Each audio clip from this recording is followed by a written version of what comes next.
Melvin is the rather successful owner of a chain of recording studios. By the time he's 45 years old, he's accomplished everything he set out to do.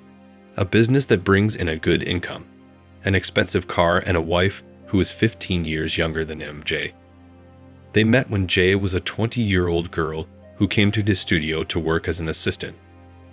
Melvin immediately took notice of her young, hot hottie, drove him crazy. Now Jay didn't work for him anymore. Hi, Jay. Melvin came home after a hard day's work, and the first thing he did was cradle his wife in his arms. Jay kissed him back. It's Friday night. A year ago, Jay had made it a tradition to go out with her girlfriends on Fridays until the wee hours of the morning. Why don't you not go out tonight? We'll both stay home and watch a movie. Melvin's hand slid down Jay's thigh and squeezed it, his wife giggling. Sorry, but you know the rules. I go out with the girls on Fridays. We already agreed on that. Jay was wearing one of the fancy dresses Melvin had given her. As he looked at his wife, his mind raged, and he was less and less willing to let her go anywhere. But Jay was already struggling out of her husband's tight embrace, and applying lipstick to her lips sent Melvin an airy kiss and fled out the door. Melvin looked out the window. There was a black foreign car parked below, clearly waiting for his wife. After a moment, Jay got in the back seat and the car drove away.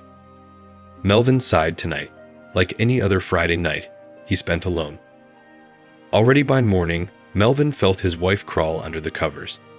She smelled faintly of tobacco, alcohol, and toothpaste. Later, Melvin was awakened by a few short beeps and vibrations that snapped him out of his sleep. A message from his friend Kevin popped up on the screen. He asked to meet, and preferably quickly.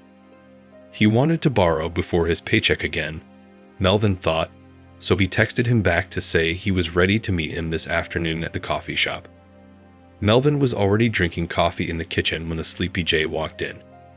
She had remnants of makeup under her eyes and some lipstick in the corners of her lips. She leaned over and kissed the top of her husband's head. He, in turn, put his arms around her legs and kissed her flat tummy. Morning. How was your walk last night? Asked Melvin. I was fine. Went to a new club, she answered. I'll have to go. Melvin put the empty mug in the sink. Kevin seems to want to borrow money again. Jay grudgingly crinkled her face. She didn't like Kevin. When Melvin arrived at the cafe, his friend Kevin was already waiting for him there. There was a glass of wine on the table in front of him. Isn't it a little early for wine? Melvin grinned and shook his friend's hand. It is just right. I'm trying to get up the courage for our conversation. Strange, thought Melvin. Borrowing money was quite commonplace for Kevin, and he didn't need the courage to do it. What did he want to talk about? Will you order something for yourself? Kevin moved the menu toward Melvin, but he shook his head. Tell me what you asked him to do. Kevin was silent for a while, drained his glass in a gulp, and put it on the table sharply. I found a job, not dusty, not difficult, began his friend quietly. Melvin's eyebrows went up at what he heard. Recently, a mutual acquaintance of theirs had offered Kevin a job, which was to drive girls around. No, this was no ordinary cab. The cars belonged to a firm that also owned a chain of mini hotels around the city. Melvin knew what these hotels were famous for. His studio clients often shared their impressions after visiting them. The hotels were small with only 2 or 3 rooms. Each was themed for a different interest. Finding them was not easy. Before going there, the client would sign up on the website, leave his wishes about the theme of the room and the external characteristics of the girls. The client would get an answer, and at a certain time and date, he would be taken to the hotel of his choice, and a girl who matched his desires was waiting for him there. Why are you telling me all this? Melvin interrupted his friend. I'm glad you're working. Frankly, I thought you wanted to ask me for money again. Melvin listened to me, Kevin asked him. He got a message last night, first with the client's address, then with the address of the girl he was supposed to bring to that client. At first he chuckled when he saw that the girl lived in the same house as his friend. But when he got to Melvin's address, he didn't want to laugh anymore, and Jay got into his car. "What are you talking about?" Fury swept over Melvin. "You think I'm lying? Ask her where she went yesterday. I know where she went." Melvin slammed his hand on the table. "She was at the club with her girlfriends, just like any other Friday." Kevin looked savagely at his friend. "Look, if you don't trust me, follow her yourself." Melvin abruptly got up from the table and walked out of the cafe full of anger at Kevin. Does his friend really think this is funny? Stupid joke. An hour later, a text message arrived on Melvin's phone. It contained a link to a website. He knew without a word what the site was and why it had come to him. Melvin registered, chose a room, and made the hardest wish about the girl's appearance described his wife. The week dragged on endlessly. Melvin couldn't think about anything but Melvin's words and the coming Friday. What if he was right? What if his wife isn't just going away, but has been cheating on him all along? Finally, it's Friday. Melvin finished with the last client, late as always. But he didn't rush home with the studio. He would stay here tonight and wait for the car to take him to that ill-fated hotel. Jay texted him a picture and caption that she had gone to see the girls. Melvin looked at the picture. The wife looked gorgeous. An hour later, he received another message, but from an unknown number. The car was served. Melvin walked out of the studio and got into the car without saying hello to the driver. The car was dark. The heavily tinted windows made it seem even darker than it was outside. After a while, they arrived at a gray building that did not have any signs or identification. "The blue door for you," the driver said. Melvin nodded and got out. After hesitating for a moment at the door, he pulled himself together and pressed the bell. Door after doorbell signaled the opening. Inside the hotel, there was a dim light. Behind the reception desk stood a girl dressed in office style, her hair in a tight ponytail. "Good evening, Coley." Melvin gave his name on the form as someone else's for the sake of secrecy. "May I take your outerwear?" Melvin gave the girl his jacket and stood staring at one point for a while longer. The receptionist gestured for him to follow her. When she reached the right room, she smiled and opened the door. "Come in, Coley. Have a nice evening." Melvin crossed the threshold and looked around. A completely naked girl was handcuffed to the headboard of the bed for all his wishes. Her eyes were blindfolded with a wide flap band. Even in the half-darkness of the candles that lit the room, Melvin couldn't help but recognize in her silhouette his wife, Jay. On unruly legs, he walked closer to the bed and sat on the edge of it, gathering his thoughts. Jay moved and bit her lower lip. Melvin drove her crazy when she did that. The woman moved again, and Melvin reached over and touched her. Jay let out a groan. With a quick movement, he removed the blindfold from her eyes. Jay blinked, her eyes adjusting to the light. Finally, she realized who was sitting in front of her and immediately panicked. "Give me the key. They broke me up," asked his wife. Melvin shook his head. "I won't." "Have you been working here for a year?" Jay nodded. She tried to justify why she was here and why she was cheating on him. But Melvin wouldn't listen. He became disgusted with touching her and even looking at her.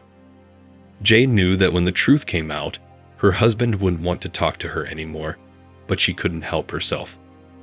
She was drawn into this abyss of pleasure for money. After the divorce, Melvin heard from mutual acquaintances that Jay had moved out of rental apartments several times and was often seen in the company of different men. But she wasn't happy. Melvin himself also added fuel to the fire. The man told everything to Jay's parents and asked them to do something if they wanted to save their daughter. The poor parents tried to talk sense into her, but in the end, the relationship finally soared. Melvin still loved his ex-wife. Strong feelings don't go away quickly, but he knew firmly that he could never let Jay into his life again, because cheaters like her had no place in his life. Curtis was 34 years old when he built a business and gained a pretty good financial position, and suddenly realized that he was lonely. All of his friends had long ago started families, or at least a steady relationship, and he still didn't have time. At first he raised his business from scratch, then tried to stay afloat. When things finally became more or less stable, the man tried to start a relationship, but things went from bad to worse. Mercenary girls who only wanted his money annoyed Curtis, and there were no others in his way. Gradually despair came, which he began to drown in alcohol, bars, and clubs. It was there that the man met his future wife. Kate was a regular at nightclubs, a party girl. As soon as he saw the beautiful young woman, Curtis lost his head, and that night he was able to get only one thing, her phone number. And then events developed more than rapidly. Courtship, dating, expensive gifts. 2 months after the start of the relationship, Kate, frightened and crying, announced to her lover about the positive pregnancy test. She was afraid of the reaction of a man she didn't know well enough. But a delighted Curtis picked her up in his arms and whirled her around in a happy dance. He knew he had been ready to start a family for a long time and wouldn't miss the chance. This unexpected pregnancy was the beginning of Kate and Curtis' life together. Her mother did not approve of her son's choice. In her opinion, Curtis should have chosen a spouse to match, an educated girl from a good family. Kate, a clueless, with little more than a high school education, irritated her. "You picked yourself a teenager. You'll pay for it." She hissed into the tube to her son, wanting to talk sense into him. Curtis silently put up with mother's attacks and was completely on the side of his wife. He was provoked.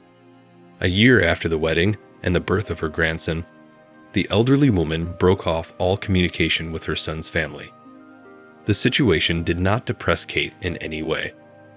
On the contrary, seeing the devotion of her husband, she became more and more convinced of his love for her. The man was uncomfortable with the breakup with his mother, but for the sake of his wife, he was ready to make concessions. Curtis was happy. Finally, he had everything that his friends, whom he had once envied terribly, took him proud of the fact that he was able to achieve a successful business, a beautiful wife, and a beautiful baby boy. He gladly took his wife to all the events in which he participated, introduced her to business partners. It seemed to him perfectly normal that he showed his beloved to the world. Curtis, sparing no expense, dressed her in the most beautiful outfits. Barely Kate, capriciously pouting lips and handed me nothing to wear in front of her husband's hand, appeared holding out a bank card. In response, my beloved smiled and said, "Honey, you spoil me." But Kate was pampered not only by her beloved husband, but also by her lover. They met with enviable regularity. The woman at home would tell people she was going to the gym to burnish her figure, and then as soon as a cab dropped her off at the fitness center, she would jump into another car that would take her to meet another man. Curtis was blinded by his love for his spouse and saw nothing. At the time, he thought Kate was an innocent angel he was lucky enough to meet along the way. The man was sure that she would not betray or deceive him and trusted his beloved completely. For the first time, he noticed that something went wrong when suddenly on the thin wrist of his wife was found a very expensive bracelet, which Curtis himself did not buy her. Where did that come from? He asked in astonishment, touching the jewelry. There was a look of panic on Kate's face for a moment, but she immediately smiled charmingly at her husband and gently took her hand away from his.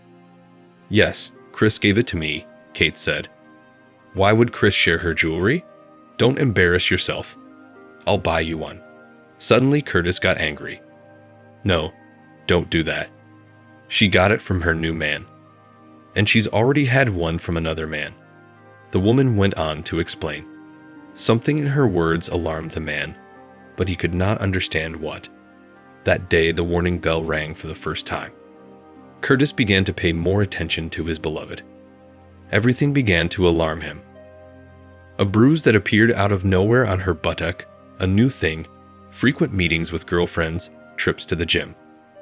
Later, a friend told him that with the help of a program installed in her phone, it is possible to track the movements of a person.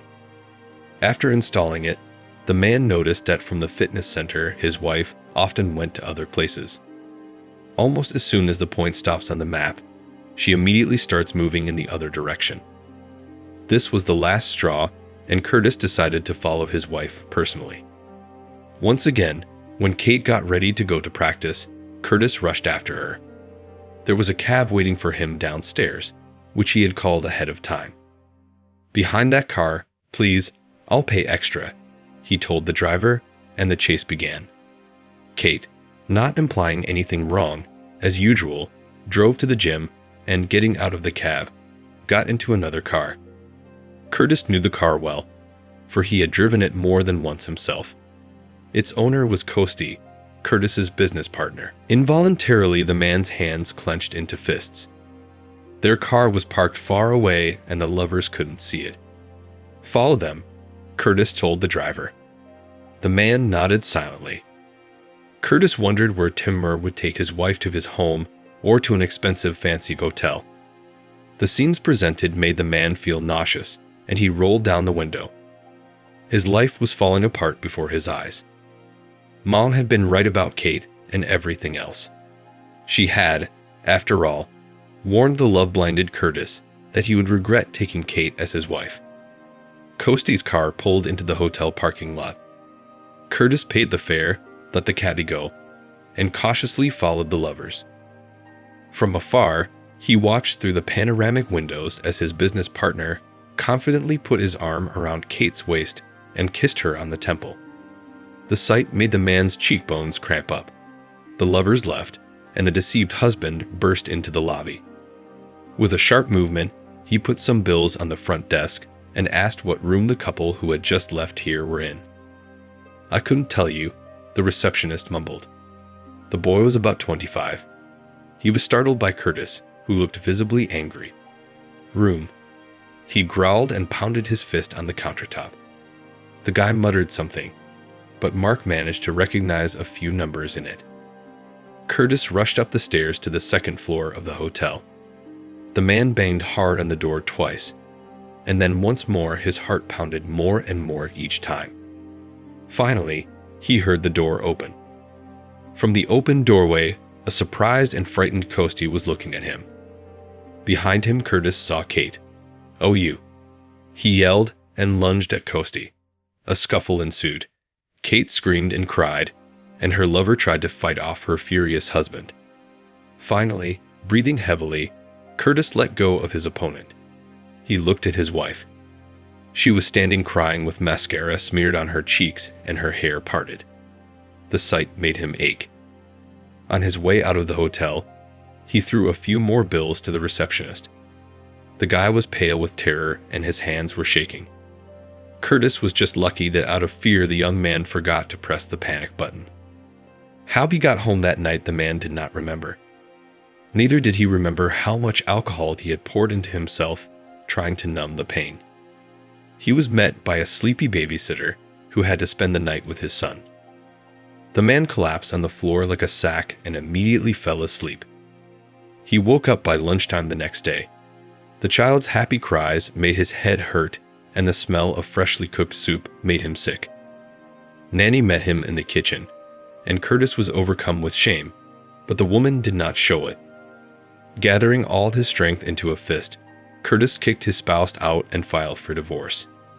Kate tried to fight for her son, but her spouse made it clear to her that the child would stay with him, and the woman backed off. Curtis lost two people, at once the woman he loved and the partner he had successfully worked with for years. For a while, the whole situation soured him, but he was able to pull himself together and come out of the situation with dignity. Kate, however, a year later, Costi exchanged it for another, kicking his former mistress out the door. Left without money, she spent some time wandering among friends, and when she was able to get a job, she rented a small apartment in the suburbs. The new life was not pleasant for her. After all, over the years of marriage, she had become accustomed to luxury, wealth, and lack of need to work. That is the way it always is. What we have, we don't keep, and when we lose, we cry. So that's the story. Share in the comments. What do you think about this situation and the behavior of the characters?